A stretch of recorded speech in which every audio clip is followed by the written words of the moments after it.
Setiap orang pasti pernah bermimpi kan. Nah, Anda, saya, kita semua pasti pernah yang namanya bermimpi ya. Sejelek-jeleknya gitu ya, sejelek-jeleknya atau sebaik-baiknya tidur pasti pernah disertai dengan mimpi. Ya, beberapa orang mengatakan kalau mimpi itu adalah bunga tidur. Ya, artinya tidak perlu diartikan terlalu mendalam ya. Nah, kali ini saya akan membuat konten di mana saya sering mempraktekkan cara ini.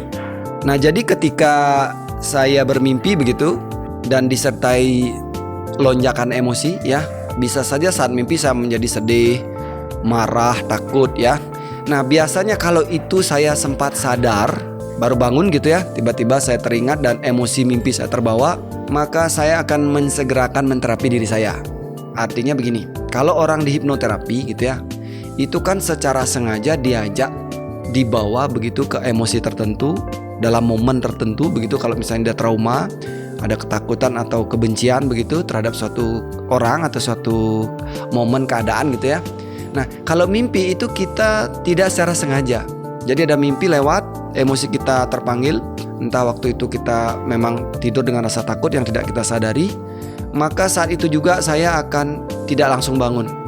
Jadi saya bangun, kayak mungkin Anda pernah nih mimpi baru bangun langsung ada ketakutan atau kesedihan ya.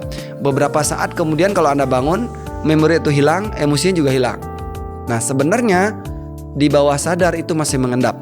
Nah, maka biasanya kalau saya baru bangun, saya akan langsung ingat memori di mimpi itu.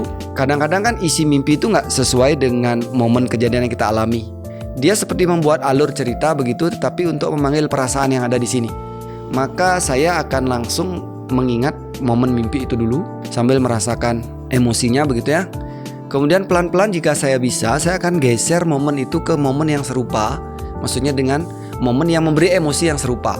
Saya misalnya takut dalam mimpi, ya takut misalnya takut disalahkan, atau takut dianggap buruk, takut dianggap salah. Nah, bisa jadi cerita di dalam mimpi itu nggak pernah kita alami. Nah, tetapi momen yang serupa memberikan emosi rasa bersalah yang sama mungkin pernah ada di masa kecil. Ya, nah biasanya saya akan panggil. Kalau saya perlu menangis, saya akan menangis dulu. Kalau saya gemetar, saya akan kasih gemetar. Yang jelas, saya akan mengangkat energi saya supaya saya bisa mengamati perasaan bersalah atau rasa takut yang muncul dalam mimpi itu. Nah, sehingga apa yang terjadi? Akhirnya saya bisa menerima dengan energi yang cukup besar ya, dengan napas tertentu ya, atau gesture tertentu. Biasa saya akan tarik gesture saya, kemudian saya tarik memori itu dengan perasaan yang sama sampai dia netral, baru saya akan bangun. Ya, sebelum netral saya tidak akan bangunkan, mata akan tetap saya tutup supaya ini benar-benar terhealing.